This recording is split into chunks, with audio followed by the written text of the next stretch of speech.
If you haven't followed our socials, there's a QR code for you to do that. I'm telling you this now because I'm just going to sit here staring at my Twitter until someone else follows me, and that's the cue to start the panel. Last time you did that, you canceled. Well, you know, that's their problem. Who's going to stop me? There's no one outside. Max, we paid to get in here. Like, I want to run the panel. Fine. Okay, so hello everybody, and welcome to a panel about Pokemon Live from the Foundation for the Eradication of Gen 5 Pokemon, because get rid of those little fuckers down there. Boo. Yeah, boo Pokemon Black White, not boo my opinions. My opinions are correct. I'm Max. I'm Thomas. And together we're giving a presentation. So, before we start, who here was aware that Pokemon Live was a thing before knowing about this panel? Yeah, Spencer, keep going. Okay, so two people. Have either of you seen Pokemon Live? You have. Did you? Last September here. Huh? Last September here. Oh, the panel. Yeah. I said before seeing this panel. No. It was last. Oh yeah. It was me. I was the person. That's it. They're gonna fail the quiz. There's the quiz. Yeah, you should have studied. Okay, so. Oh wait, and then I don't take my. Then you haven't. Okay. So so no one here has seen Pokemon Live. You all just came because you went Pokemon. I have nothing else to do, right? Yeah, except who. Yeah, we thought this was a musical. Oh boy, a musical.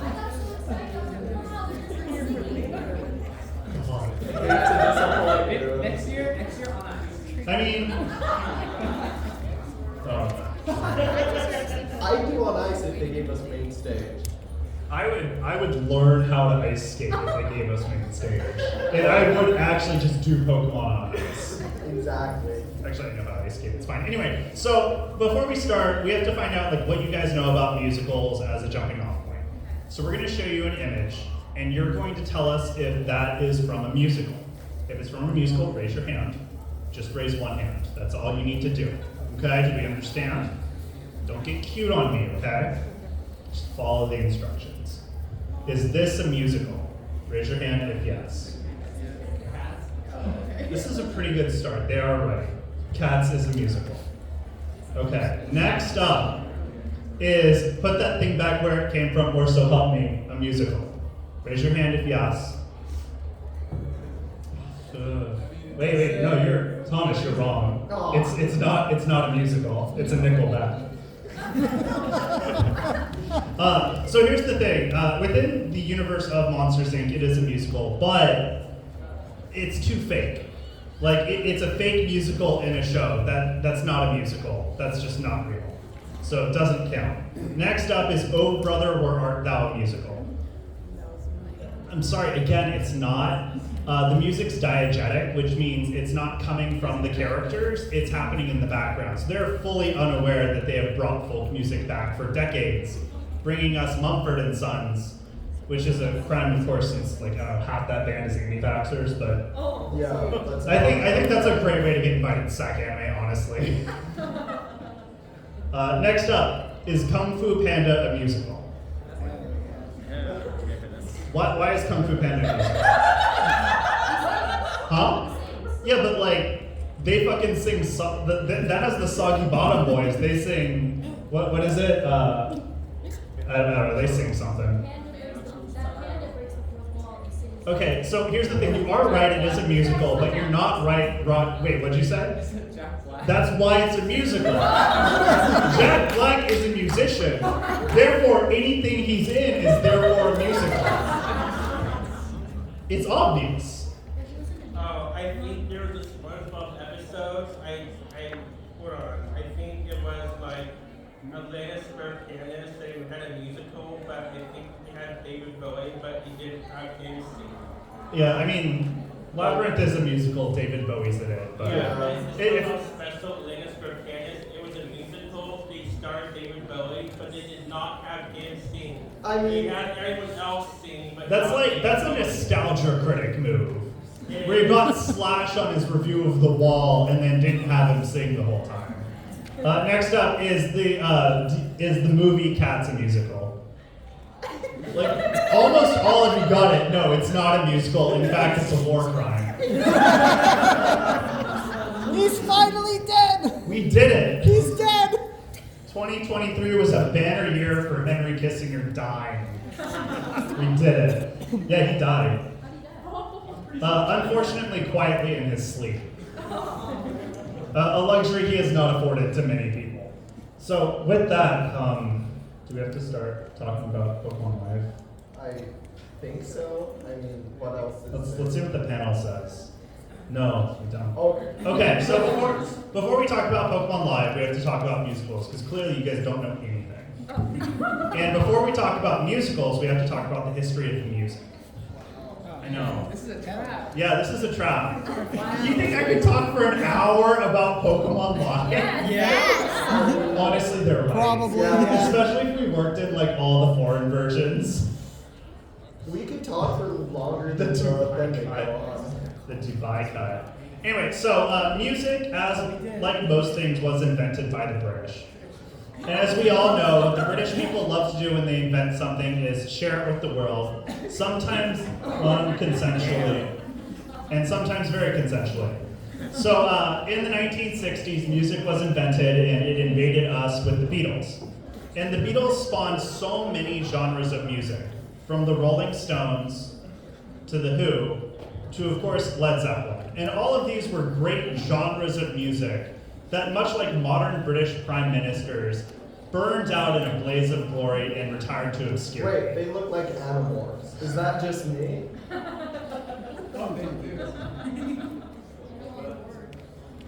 Yeah, those were definitely animorphs. Now, my dad would blame, my dad, you know, he's old, so he was there when music was invented, so he has some opinions. And he has a lot of reasons for why music died. Sometimes he blames when noted train enthusiast Peter Gabriel left the band Genesis in the hands of the musical antichrist himself, Phil Collins, whose one noted musical achievement is ranting about his wife over a drum beat. I mean, he looks like a Discord mod. Don't say that about us, man.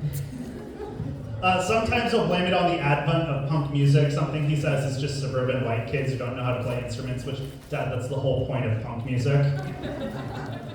And more generally, he'll just blame the entire second half of the 90s, you know, when music was really out of sync and on the main street. Wait. Didn't Britney Spears and like two of the Spice Girls give music for the first Pokemon movie? You see, that's the thing, that helps his case. So when my dad took me and my friends to see Pokemon the first movie in theaters, and he was dropping my friends off, he looked at each of their parents dead in the eye and said, "You owe me.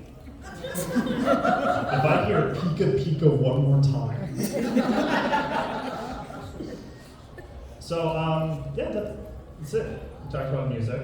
Now I guess we talk about musicals? Yes! Thank you.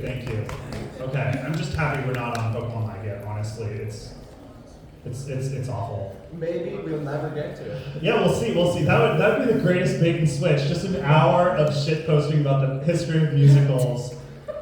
So, as we all know, music, again, invented in 1960 by the Beatles, so you would assume that musicals came sometime after that. That's not the case. Musicals have been around a long time. In fact, the first recorded musical is, of course, Jesus Christ Superstar, which came out in about 32 CE. We have King Herod basically inventing the whole Richard Simmons look. Isn't that biblically correct? Yeah, this is biblically correct. It's why, because musicals are inherently autobiographical. It's why we know so much about the ancient Roman Empire, like the fact that they all have guns. It's just, that's just how it goes. And because every musical is autobiographical, just by watching these films, I've become an expert on the songwriting process. I know everything there is to know. You just kind of hit some shit, and then you've montaged your way into We Will Rock You. That's the whole thing. But because musicals are autobiographical, do you want to know what that means for Pokemon Live? Thomas, what's it mean? I guess it's canon. It's canon. Pokemon Live is canon. And we're going to go over all of you know, what that's going to do. We'll to talk the about the universe. repercussions later. They are serious, and it's really upsetting that the lore master of Pokemon has not reinforced this. You'll cry. It ruined some of the best moments of the series. Is that? I think that's it, right? Surely that's it. Is it Pokemon Live yet? No! Yes! Okay, types of musicals. We have to go over types of musicals. And according to a Google search, there are 8. There's book, jukebox, review, rock. Wait, Max. What? That's just wrong. Wait, what? That's Not what the site's incorrect. supposed to do. There's only 3 types of musicals. Okay, what are they? Good musicals, Okay. overrated musicals, Okay. and bad musicals. But That's it. why'd you put Hades Town? Like, what's your argument? Why is Hades Town a good musical? You know, some trustworthy friends I have online told me it's good, and I trust them. So they read a New Yorker article and regurgitated the opinion to you. Yeah, and I'm like, I want to die. That sounds good. That's a terrible, like the New Yorker. That's like the InfoWars of media reviews. Don't trust it. There's only one way. I'm going to show you an example of a good musical. We're going to use that to drop off. And then there's, of course, Shrek 2. And you're saying, Max, what makes Shrek 2 a good musical? There's one thing it has, and it's the most necessary thing, and that is, of course, a climactic fight scene set to Holding Out for a Hero. If the musical doesn't have that's what you need. You just need Holding Out for a Hero, and you have a good musical. That's it? Yeah, that's it. That's why we have 6 good. Wait. No, not Shazam 2. No. No, there's no way there's 6 good musicals. Dude. Oh, wait, maybe we can go through them, eliminate them. Yeah, we have time. Yeah. It's not like we're not here to talk about anything else, right? We have time. Yeah. Okay. That's why Okay. we're all here. Okay, so let's start with Footloose. Holding Out for a Hero was literally written for Footloose. It's a musical. Shrek 2, we used it as the example. Of course it's a musical. What else would it be? Bullet Train. I mean, it's literally a climactic action scene of people fighting each other with katanas on a speeding train to the Japanese dance remix of Holding Out for a Hero. If that doesn't scream musical, I don't know what does. This way I can say Brad Pitt's my favorite musical performer. Yeah. Okay. So we gotta start eliminating things, right? Yeah. Okay, Super Mario Bros. I think we set the rule. It has to be a climactic final scene, right? We agreed on that. You were there. You all nodded. Yeah, you raised your It hand. also has Jack Black. Huh? It also has Jack Black. No. That just makes it a musical. That doesn't make it a good musical. A good musical means there's a climactic scene to Holding Out for a Hero. He wasn't in Bullet Train, but it's still there. Unfortunately for us, Super Mario Bros., Holding Out for a Hero is used in training montage. That is terrible training montage music. It does not count.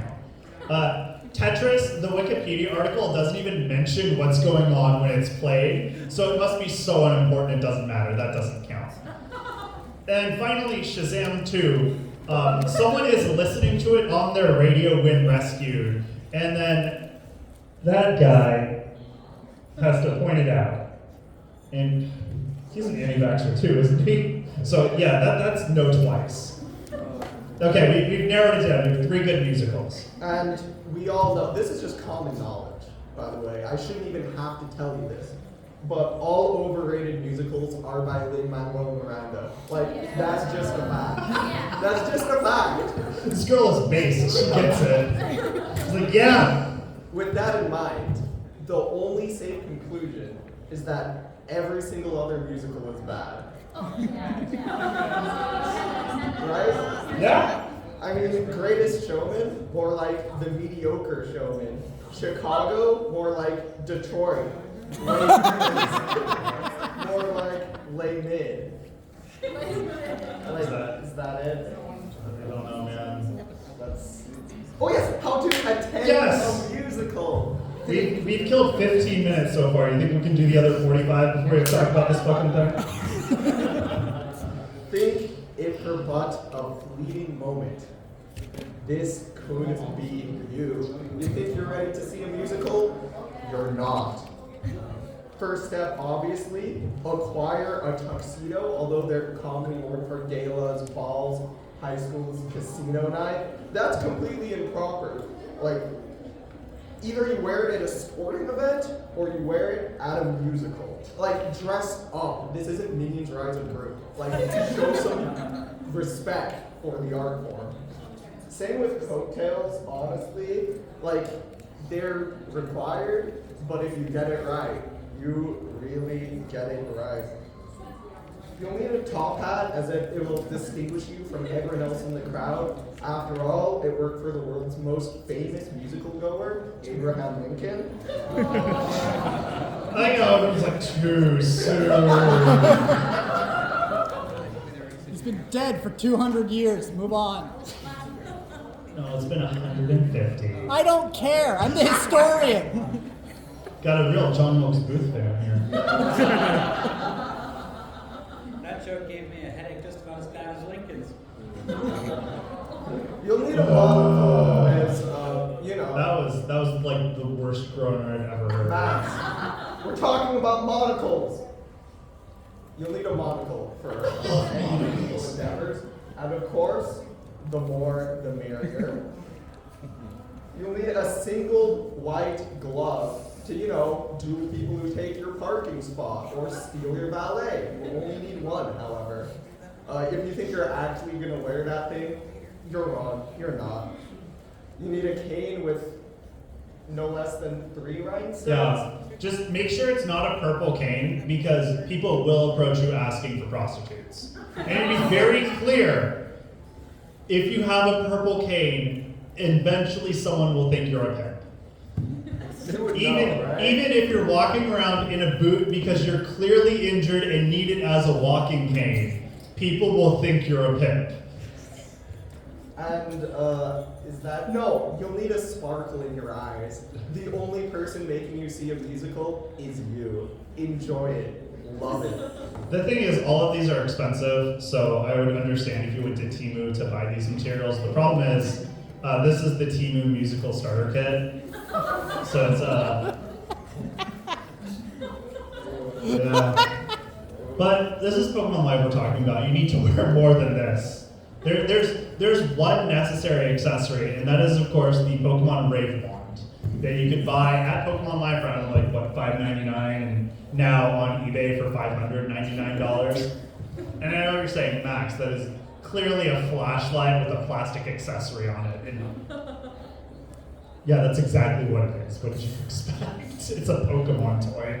But it was great. So you could wave it in the air, you know, like cheer Pikachu on when he's fighting Giovanni. Or on those dark scenes, you could pop off the lightsaber and shine it onto the stage so the actors could find out where they're going. And definitely not get blinded, trip, and fall off the stage. That definitely didn't result in anyone on production being injured. No, not at all. That's it, right? We're done? The panel? Yeah, I mean, we have to... It says slide 30 of 125. I don't think we're done. Oh God. It's happening. So the first question I think we have to ask about Pokemon Live is, but why? And the answer is very obvious, money. It was 1999. There was a Pokemon game, TV show, comics, cards, bed sheets, body pillows, you name it, Pokemon had it. So why not just make a musical? I mean, the year 2000 is right around the corner anyway, so it's not like anyone had to commit to anything. Max? Yeah? I was born early 2000. Thomas, I hate to break it to you, but your mom didn't need to have you. She got pregnant on Mark. She thought the world was gonna end. She just wanted to be pregnant for the sake of it. She probably like rode roller. Yeah, she probably like rode roller coasters and smoked cigarettes the whole time. It's okay. Again, I'm a steroid baby, so I'm with you. I'm just gonna sit here for a little bit. This kind of your vibe right now? Yeah. So basically, January 1st, 2000 came, the world didn't end, and everybody basically woke up from that weird bad idea hangover that was the entire year of 1999 and had to live up to the consequences of their actions. we had to make the Pokemon musical. They had the stage, they had the actors. They didn't have a script yet. They were working on it, and they just had to follow through. And with that, we have to talk about Pokemon Live. Wait. I can see what's going on. This isn't Pokemon Live. This is okay. So we're gonna pull screenshots from the musical, and I want to be very clear. None of them are gonna look this good. This is a high quality release they did to promote Pokemon Live as a TV ad. Pokemon Live never got a VHS release, no matter how often Brock said it was coming out. And he told us that wrong. But I mean, don't trust Brock's lies, but I trust his moves. That man can dance. He's up there.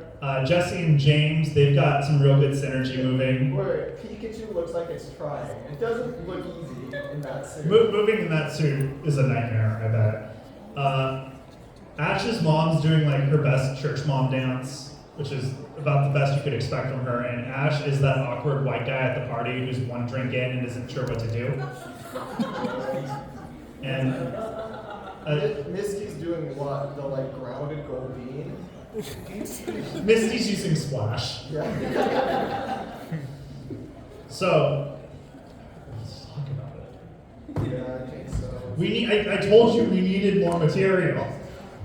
So, Pokemon Live starts with the opening to the Orange Island. So you get to hear that song, and like then a guy comes up, he's like, "Hey kids, how do you feel about Team Rocket?" And all the kids boo. And like, "How do you feel about Ash?" And all the kids cheer, which is great because it teaches kids that musicals are an inherently interactive art form.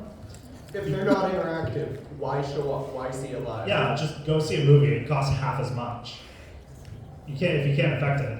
And I mean, honestly, at that point, like if I were there, I'd be pretty hyped. I got to see the Pokemon opening, and don't ask me my opinion on Team Rocket. That's pretty cool, right? And then they just started an infomercial. Because yeah, I guess even in Pokemon Live, we're getting commercials. They're talking about the new Diamond badge. They claim it's the hardest badge to acquire, and that there's only one, and I call shenanigans. There's definitely more than one diamond out there. If I learned anything from the 2006 documentary film Blood Diamond starring Leonardo DiCaprio, claiming that there's only one diamond is some real Zales bullshit. There's more. We can just get them. And then hardest substance, my ass. According to the Mohs hardness scale, which as we all know was invented by German geologist / bartender Mo Sislak in 1812, this measures how many full bottles of beer can be broken on an item before it starts showing visible degradation. You know, like in Legend of Zelda, when you start hitting things with your stick and eventually it starts flashing red? That. So, for reference, a bar table is a 7, and Barney's skull is what remains a yet unknown number. The problem is Mohs stopped doing his research in 1812 to just start slinging duffs in Springfield. And since then, we've discovered harder minerals, specifically Wurzite boron nitride, something I always have to look at my notes to say because I'm going to forget it. It has an indentation strength of 114 billion pascals, which is 17 billion more than diamonds. For those of you who are like, "Max, what's a pascal?" It's obvious. A pascal is the force a beer bottle needs to hit noted Survivor player Pascal English's skull to force him to be medically evacuated from the game. So after that, we get an advertisement for the website for the Diamond Badge, and I was like, yeah, I'll go to diamondbadge.com. Like, that seems like a good idea. And it's like, like right after. The Wayback Machine. No, I didn't use the Wayback Machine. I just went there and I think I got a virus. I do all the normal stuff to clean my computer, antiviral pills, alcohol wipes, throw it in the lake and wash it with soap for 20 seconds. I even put ivermectin in the SD slot just to be safe. And I'm really happy to say that I have a new laptop now. And this is upsetting. Pokemon Live came out in 2000 and they couldn't even maintain their website until 2024 now. Yeah, that's the year. But Space Jam, some really obscure film that no one remembers, came out 4 years before that and still has its website out. And I mean, it's cool. They actually still have a press box where they update it with Space Jam news, and there is none. which makes sense, I guess. Yeah. I mean, it'd be cool if they gave us like a movie, maybe published a fan fiction, but I guess we're never gonna get a Space Jam sequel. They couldn't do that. Yeah. And if they did, it would be advertised on the press box of the Space Jam website. That's how you know it's canon.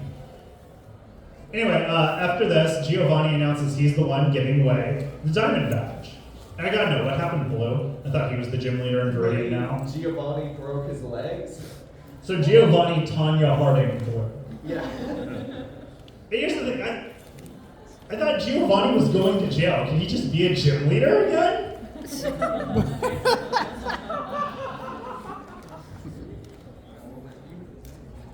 We're in for a long year, aren't we? Yeah. So anyway, at this point, the musical starts. Ash's mom and Professor Oak try to wake him up and like, hey Ash, we're gonna go to a research symposium today. Would you like to go? And Ash is like, I'm not a little baby. I wouldn't go to a research symposium. That's what nerds do. So they leave, and then Ash just starts dancing around in his underwear like he's in fucking risky business. So yeah, he does that for a while till Misty and Brock show up. I know the names of Pokemon characters. I'm an adult.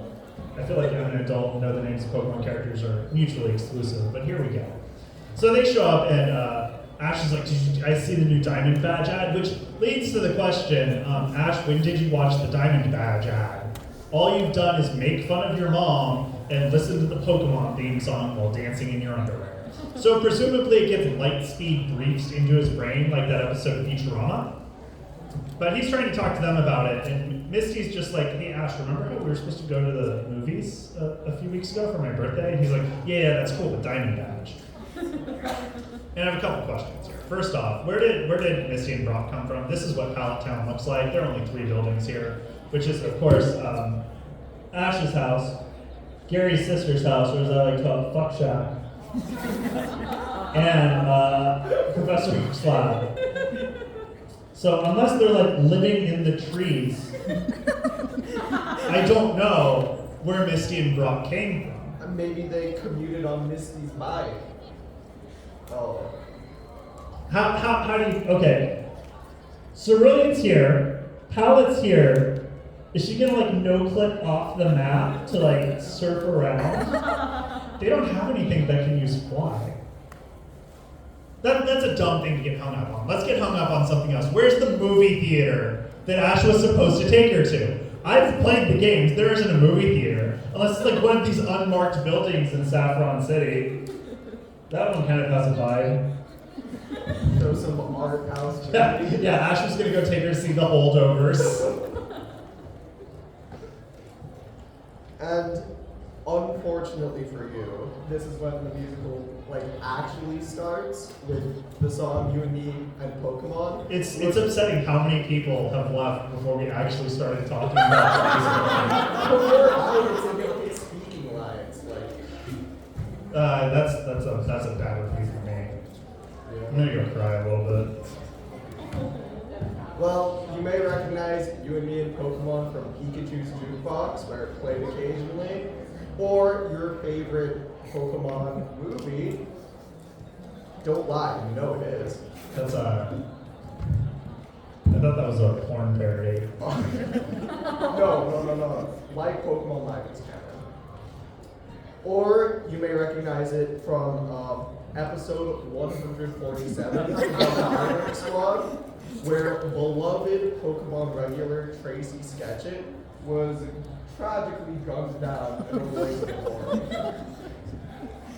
And what makes this song truly special, other than that and the fact we have a good screenshot of it, like this is it. This is actually it. The last time we have something that looks this good. So that's it.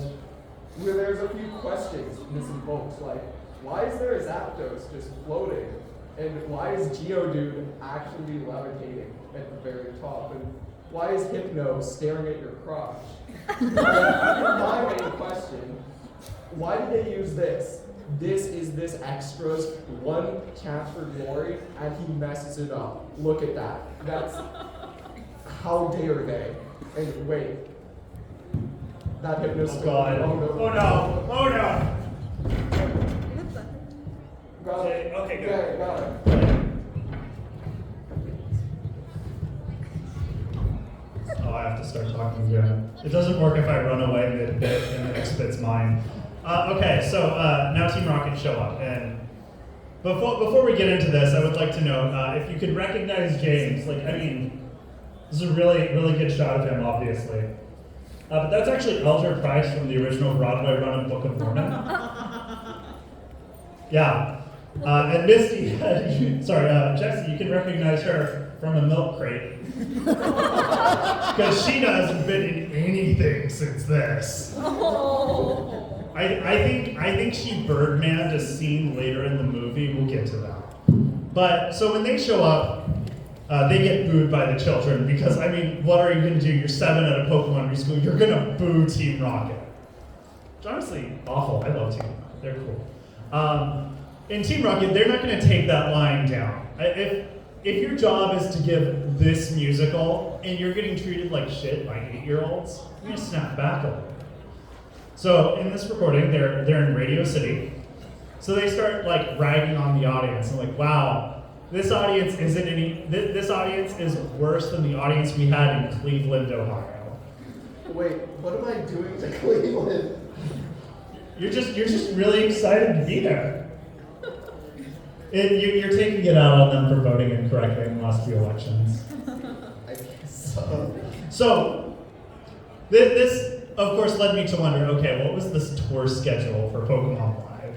And I found out something interesting, specifically that they had not been to Cleveland yet. The tour order was Albany, New York, New York, New York, Cleveland, Ohio. Also, they didn't tour on my birthday, which is absolute garbage. Now, here's the thing. They could have unfavorably compared the audience to Albany. Nobody respects Albany. Heck, Albany Media Market didn't even know what Pokemon was yet. Like, this tour came up, and like the kids were like, what's this? It hasn't hit like our TV yet. Which is just weird. I can't imagine a time. It was 2000. Yeah, 2000. It was out How do you- for a few years. Yeah, that's how It was backward. Mania. That's how backwards Albany is. It was popular enough to get a musical, and they didn't know what it was. Yeah. Next up, we found out how much ticket prices were. How much would you pay in modern dollars to see Pokemon Live? Something that we haven't talked about much yet. $30? Yeah, go for one ticket. How much would you pay? How much would you pay? $35. 35 in modern money. Anyone else have a number? 30? 50. 50. Cool. Spencer, I know. 0. So Cincinnati tickets started at $12.50 in 2000's money, which is about $22 now. So all of you are overpaying to see Pokemon Live. I want to be very clear, except Spencer, who isn't going to go anywhere. I broke in. Yeah. Finally, the musical actually starts again with Giovanni's villain song, where he looks down upon his squad of rocket grunts and outlines his secret plan to use his new Pokemon to learn every move and take over the world. And that Pokemon he uses is none other than Mewtwo. No, it's not. My bad, I'm sorry. I'm new here. Mega Mewtwo. That didn't come out for at least another decade. Mecha Mewtwo? That's just a sentient cod piece. Okay. Mecha Mewtwo. That's a Zoid. My bad. Mecha Mewtwo. That is a melted Bionicle, sir. Bionicles didn't release until 2001. That's impossible. Got me. Wait, It's a pre-release Bionicle. is that really what it looked like? Yes. Oh my god, that's embarrassing. And this What really scares me is it looks like its arm has some flesh just sticking out. Like, if you told me that this thing came from, like, Made in Abyss, I would believe you.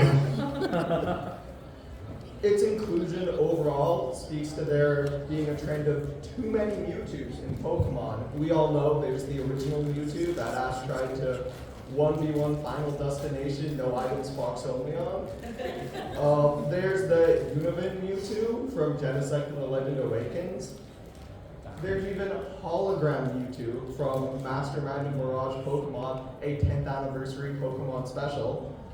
And why does it have a Rayquaza arm? I don't know, man. You watched that, not me. Literally has to use another legendary to look cool. Imagine being Rayquaza and being like relegated to just Mewtwo's sidearm. Where's the H Bomber guy video I say on this?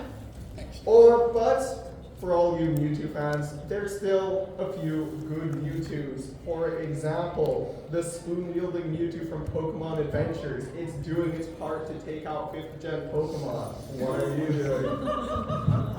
Good job, Mewtwo. I salute you. Godspeed.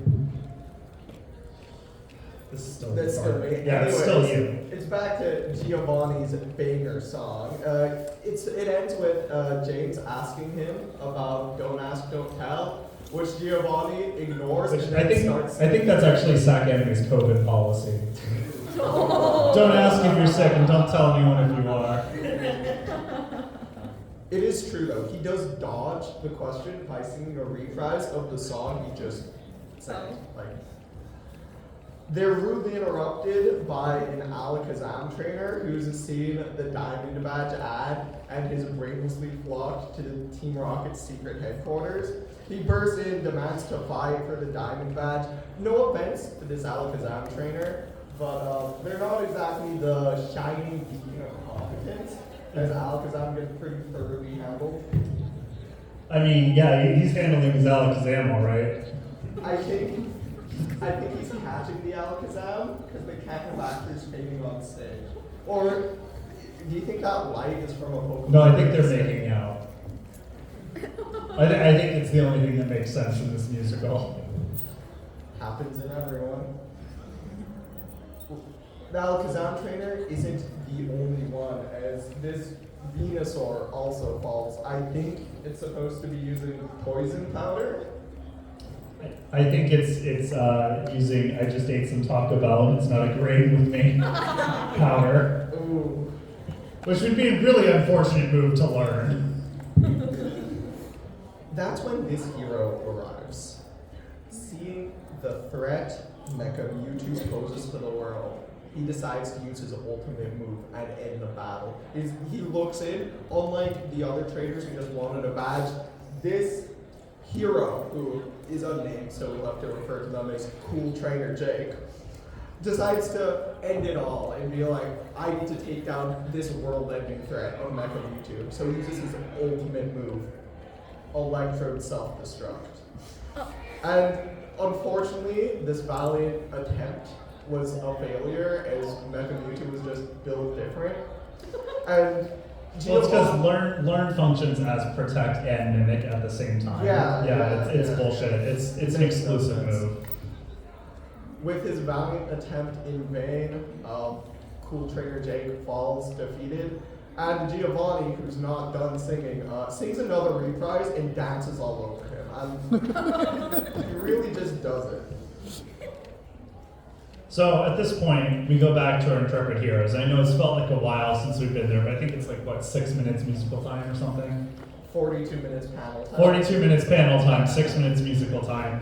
And they realize something. Brock hasn't done anything yet. So Brock starts being horny on main.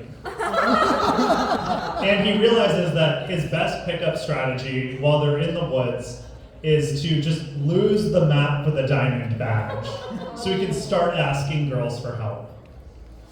So that they don't know what to do anymore. But it's okay, because, Ash has his best friends and has the song My Best Friends. So he starts singing about his best friends. Misty, who's mad at him because he forgot her birthday, which is fair. And Brock, who again threw out the map so he could hit on some girls like he was about to be featured in a podcast. Yeah, that kind of happens. So they're down a map. Deaf Trainer Joe shows up. That's actually his name. He's a deaf Pokemon trainer. He has a Jigglypuff. Yeah. And Jigglypuff puts everyone to sleep. And then we get one of the worst songs in Pokemon history. And shockingly, it's none of the songs from the Christmas Bash. It's Misty's song. Oh. Which, yeah, I know, right? Oh. That one. So this is just about Misty singing about how much she's afraid that Ash is going to break her heart. You know, the thing he just did because he forgot her birthday. And how much she loves him. And while she's doing this, Mew's just hanging out. Just there. Mew?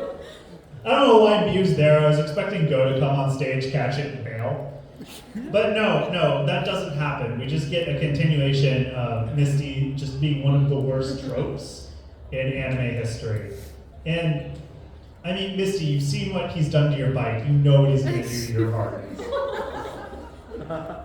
So at this point, we move back to another plot, which is, remember Professor Oak and Ash's mom were in this. In case you forgot, that's fine. We didn't talk about it too much. But they have finally arrived at the research symposium out at Sac State. And they're there, and they're going to learn all about Pokemon sleep, because the research symposium is the sleep studies of Snorlax.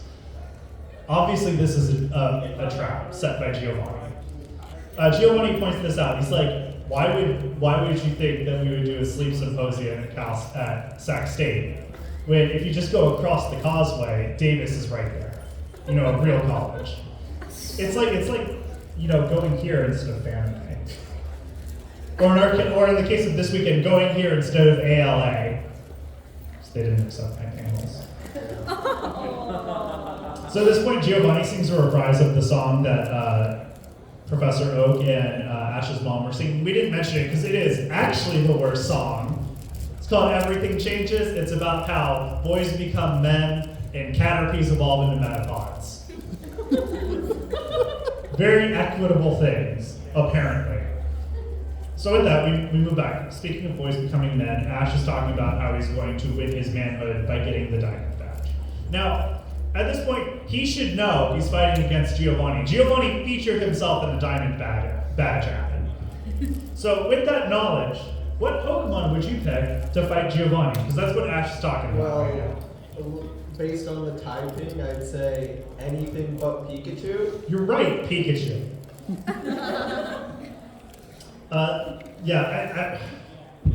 At this point, we're going to start Pikachu, I Choose You, which is a song about friendship, but instead of my best friends, where friendship is just, you know, hanging out with your bros, I Choose You, Pikachu is friendship is having your pets fight other people's pets for money.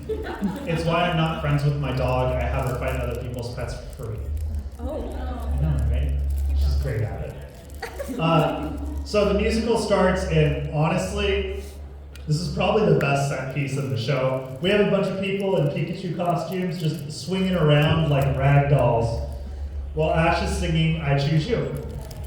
Team Rocket even shows up in their little magic cart thing, and they catch Pikachu. Would you care to guess how they capture Pikachu? Is it that? Huh? Okay. Shockingly, they get the right Pikachu. I know, I was surprised too. They use a tiny net. What? Yeah. I need to be clear.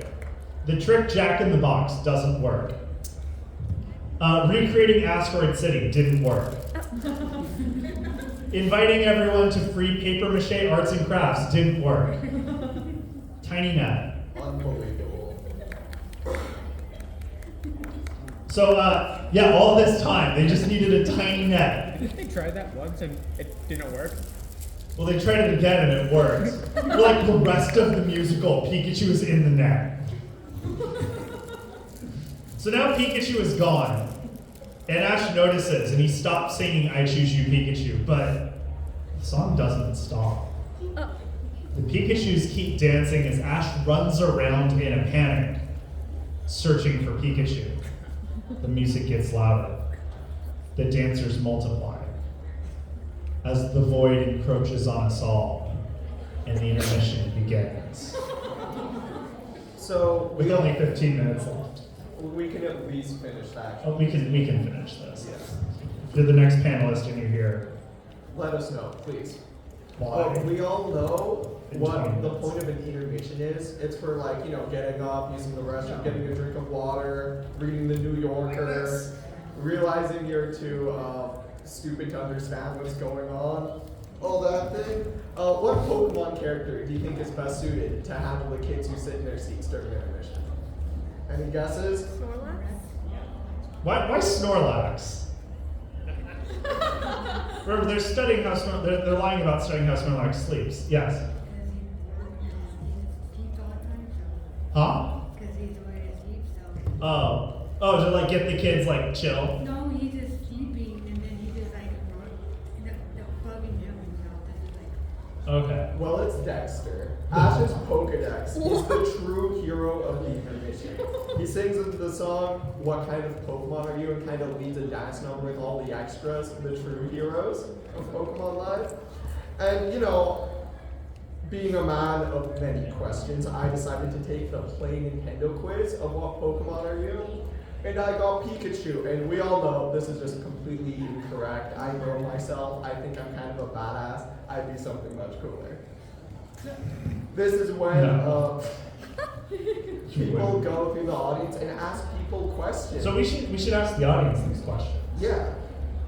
Like, Who wants the first question? Raise your hand. Who wants to be crowd workers? You were here last time, right?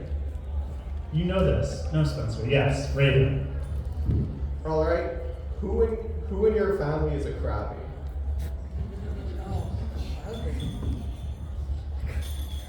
Yeah, they just straight ask the kids, who in your family's a bitch? Anyone else? Yeah, okay. Who is a brother? No, yeah, who has a brother? We already talked to you. Okay, are you, okay. All right, is your brother a Slowbro or a Muck? Okay, so your brother's an idiot. What does the muck mean? And who wants the last question? All the way in the back. All right, is your dad a Snorlax or a Ghastly? Which is the most polite way of asking if your mom is single, by the way. Which one is your dad? My mom's a Ghastly too, yeah. The song is pretty visionary, all jokes aside. It predicted this. And this.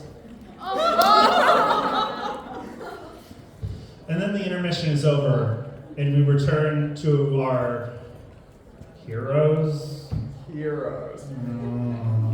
So Ash is suffering from serious separation anxiety from Pikachu. And yeah, I know, right? And Pikachu's gone for like 5 whole minutes. It's real tough being Ash. And at this point, Misty decides to unleash her full Soon and Tsundere, and starts being like, "Well, Ash, maybe you just weren't a good friend to Pikachu. Maybe you forgot Pikachu's birthday. I don't know. You seem to do that a lot." And I gotta say, Ash just made a musical that gained sentience and launched itself into space like a Katamari Damacy plot. He would never forget Pikachu's birthday. So obviously he tells Misty off. He's like, "Get out of here." And yeah, it's just really rude of Ash to just unload on her like that. Yeah. So he's like, "Misty, I need you and Brock to leave and look for Pikachu for me. I'm gonna go do other things. My planet needs me." Those other things are stand in the woods and sing a ballad. He sings "The Time Has Come," which in the show is about how he needs to like get rid of Pikachu and how Well, let Pikachu move on. Pikachu move on from him, move on to greater and bigger and better things. In the musical, he's singing about how Pikachu's gone and that how he has to move on with his life. Like, Again, it's been 5 minutes. he abandons Pikachu and decides to pursue his true love, the Diamond Badge. Meanwhile, Oak and Delia are in a cage. Professor Oak is, he doesn't know what to do, so he resorts to his martial arts training. Unfortunately for him, he is woefully unprepared to punch a metal cage and martial arts himself onto the floor. This is when Giovanni shows up, and Professor Oak demands Giovanni tell him his plan. And Giovanni's like, "You know what? Fair play. Here's my plan." That's some real syndrome energy. By the way, I have every single move except electric type moves that I can get from Pikachu. Not any other Pokemon, not the electrodes I already have that Team Rocket uses, just Pikachu. And while locked up in their cages, Giovanni reveals to Oak that Delia, they were friends. They were good friends. Good friends. Just good This friends. can mean only one of three things. The first one is diamond shipping. I'm not going to tell you what that is. I will tell you it originated when gold and silver were revealed, and it was announced that a character would be related to Giovanni. We Americans were kind of like, I like Star Wars. It's Ash. It wasn't Ash. The second possible theory is that Ash's mom is a trainer chaser who used to like Giovanni, but moved on immediately when Giovanni was lost and got beat up and his money stolen. Not like Ash's real dad. The third theory is that this is all a big setup by Delia. This isn't the case. This would involve her having to sing everything changes. Everything changes, which no sane person would do that. Giovanni, he's still there listening to the conversation and loving every second of it. As soon as they're done, he's like, okay, I'm gonna sing your song again. And he just sings it again and makes it good again. This is the second time he's greatly improved a song. And the third time, the best songs are the ones where he sings. It's actually kind of. I mean, it's Maximilian Pegasus. Of course, they're gonna be good. Oh yeah. I do this. Yeah, you do this. Okay. Team Rocket appear having captured Pikachu, and they're like, here's Pikachu, boss. Well, you can complete your plan. And Giovanni's like, you tell Pikachu to attack Mecha Mewtwo. I'm not its trainer. And so they're like, well, fine, Pikachu, attack Mecha Mewtwo. And Pikachu kind of goes sicko mode and attacks everything other than Mecha Mewtwo. This allows Oak and Delia to knock out Team Rocket and get away. So disaster among the board. So, huh? Yeah, I know. It's me. I know. It's okay. I am the disaster. I don't know what we're doing here. So at this point, it cuts back to Brock and Misty, and they're just, in the woods looking for Pikachu. Well, Brock's looking for Pikachu, Misty's looking for her lost self-respect. And, because again, she's upset that Ash forgot her birthday, and we have to circle back to that, right? Yeah. So, Ash has not aged. He is perpetually 10. He was 11 for one day and they retconned it. And it's not like an Andy Milonakis thing where he's getting older mentally but not physically. No, he's just always 10. He remembers things from previous times. Yeah. Isn't he getting younger as it progresses? No. No, he's still 10. But Misty is canonically aging, which means at some point Misty's gonna look like this, and the only place she can visit Ash is on Epstein's Island. So anyway, Brock decides to sing another song.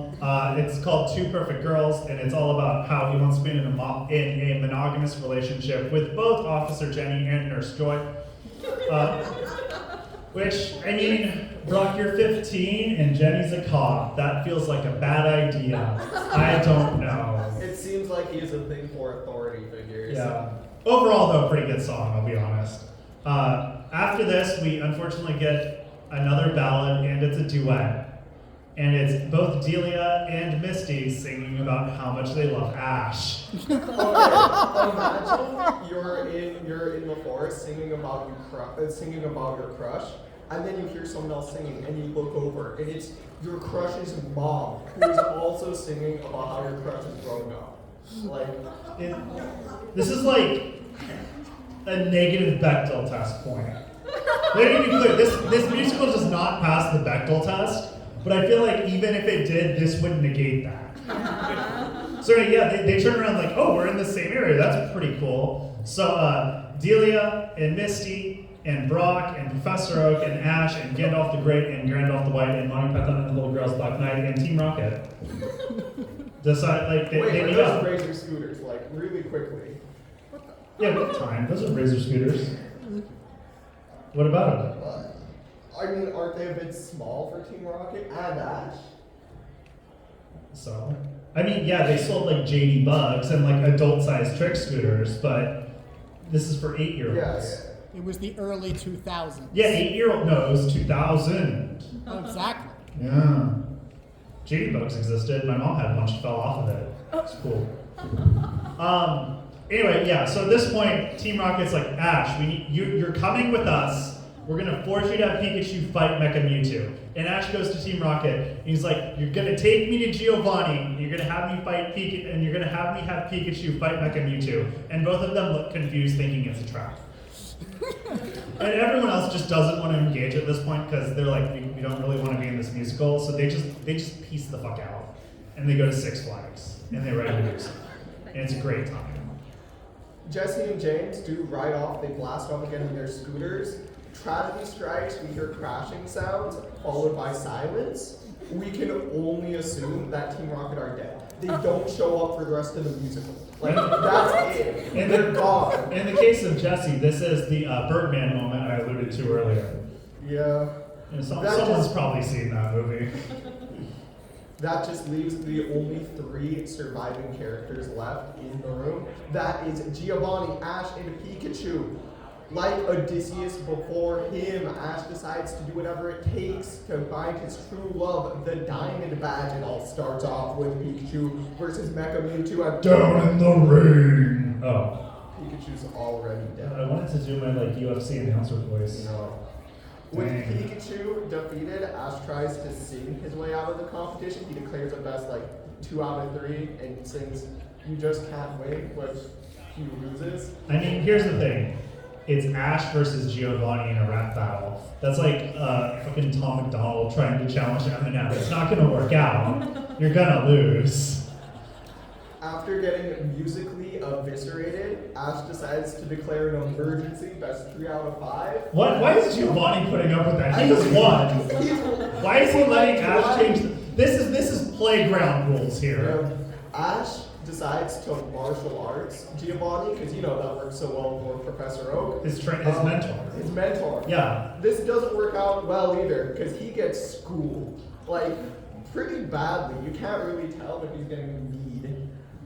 Just when everything seems lost, Mewtwo shows up. But unluckily for us, it's the bad Mewtwo, the one that fell in love with a child. And then Mewtwo decides to download all of Ash's memories into Mecha Mewtwo in hopes that it will inspire hope for humanity in the cold, heartless robot. But this is Ash we're talking about. So really it's just full of casual sexism and insatiable bloodlust. So now Mecha Mewtwo, filled with even more hatred for humanity, begins to fire his lasers.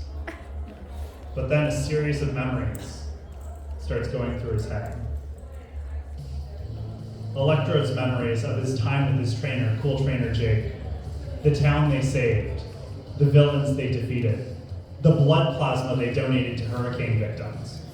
All of it floods into Mecha Mewtwo's memories, and for the first time ever, he feels the touch of, the value of a human life. Mecha Mewtwo turns on Giovanni, understanding the danger he poses to a democratic society. The indictments aren't going to stop him. We have to engage in more permanent action. Mecha Mewtwo uses self-destruct. Wait, what's... Do you hear that? Yeah. Wait! Why is Holding Out for the Hero playing in the Pokemon Live musical? And if it's playing in the musical... Oh my god, is it a good... Wait, let's clear that out. Okay, let's update the good musical list real quick. There we go.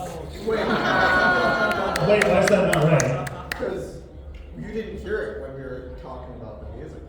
No, it wasn't in the musical. Yeah, it was right? in, No. What was it? It was in our... Oh god! Oh no! We've done it. We made the 4th good musical. Yeah!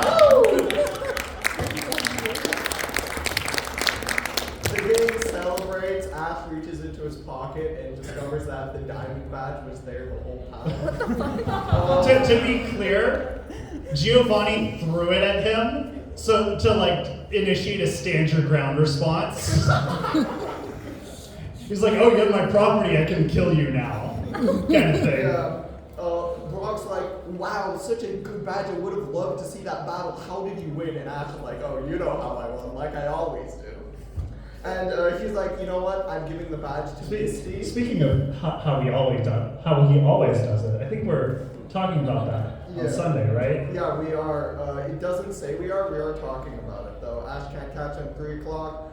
Panel room 2. Yeah, it doesn't say that on there. That's a D&D panel that he submitted, and they double booked. So. Anyways, Ash gives the badge to Misty because Ash bought into Dime's our girl's best friend. Misty pretends really hard to that she likes it. Like, she really tries.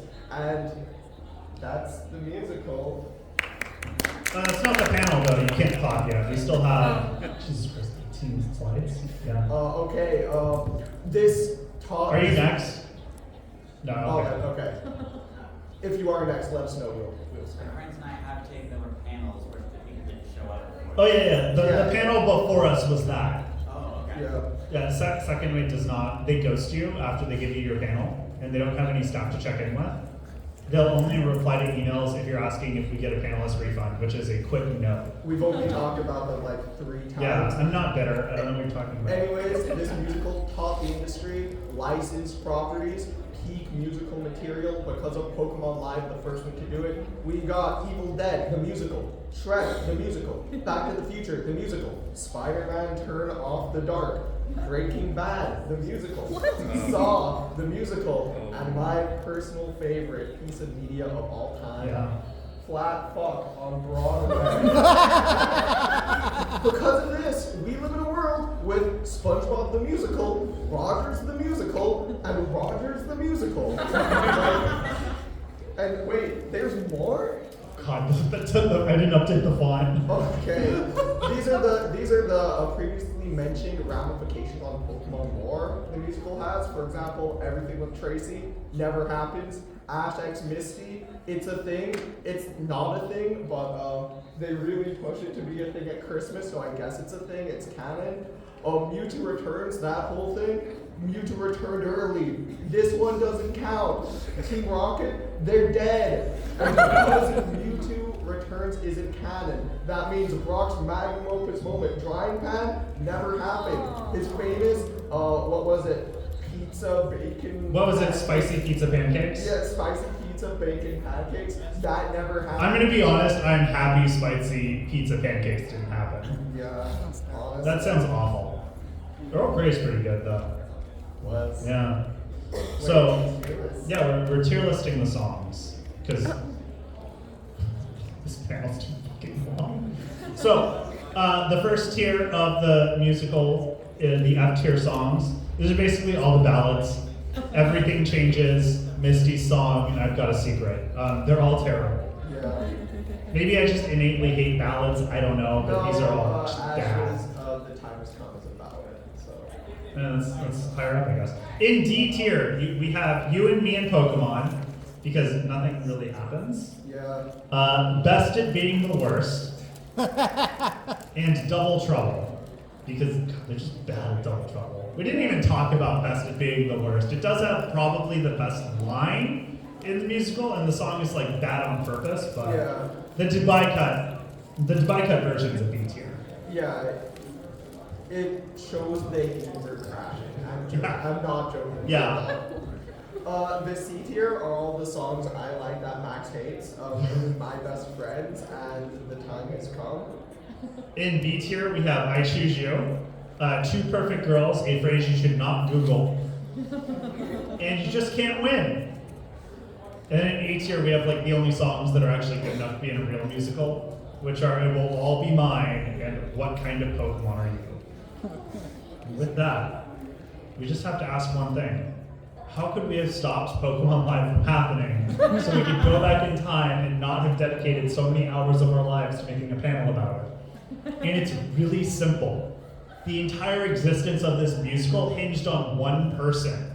And that is, and I'm not kidding, the voice actress for Pikachu, who had right to refusal over the thing, and ended up like having enough creative control to change the scenes so that Pikachu would better represent Pikachu. and recorded direct Did audio. nothing? Yeah, she didn't stop She this. could have done. She could have stopped this. She let Pikachu get captured by a tiny net. This woman. With that, I'm done. We're done. So special thanks to YouTuber and freelance video editor Benjamin Delbert for providing the most watchable version of Pokemon Live. If you go on YouTube and look for Pokemon Live, you're going to want to get the Delbert cut. That guy spent like 4 years scouring various fan cams and other recordings to put together what is almost viewable. We'd like to thank Deaf Trainer Joe for catching Jigglypuff, because Jigglypuff just needed a friend, and now she has one. And then Radio City Music Hall for allowing this stage show to be produced. So with that, I guess the last plug, I forgot to put the panels in here. So in panel room 2, tomorrow at 1 p.m. I'm giving a solo panel on the Dungeons and Dragons cartoon. You should show up, even if you haven't seen the cartoon. Wait, the original one? The original one. Oh, I'm so into there. The second isekai. Yeah. The first isekai is Superbook Bible Stories. This is I'm not kidding. Huh? This is 1983, like 2 years later. Yeah. I know. Yeah, second ever. At 8, was it 8 or 8:30? I can't remember anymore. In panel room 1 at like 8 tomorrow night, we're doing Waluigi time, a panel about all the games Waluigi should be in. Fuck that guy. Finally, on Sunday at 3, I was going to run another D&D panel, but they wouldn't let me cancel it, so we're going to talk about Pokemon again. Yeah, Ash can't catch him. Also, we're going to stream on Sunday on Twitch. That's our Twitch link. It's also in the link, which is our link tree.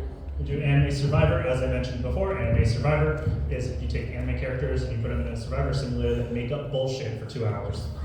We're going to do 2023 year in review. It's going to be great. Henry Kissinger will be there, unfortunately. For those of you who are unfamiliar with Anime Survivor lore, which is everybody, he is currently the president of the world. It's really unfortunate. Also, because I live here and don't give a shit, I'll just plug my ass. I host trivia at Dad's Kitchen at 2968 Freeport Boulevard every Monday night at 6. Yeah, I don't give a shit, man. So if you want to play trivia, you can play trivia there. It's pretty cool. I know the host, he's mean. And the dog's there, she's real cute. You can pet her. That's the whole panel. So until the next panelist shows up, we'll just take questions. If you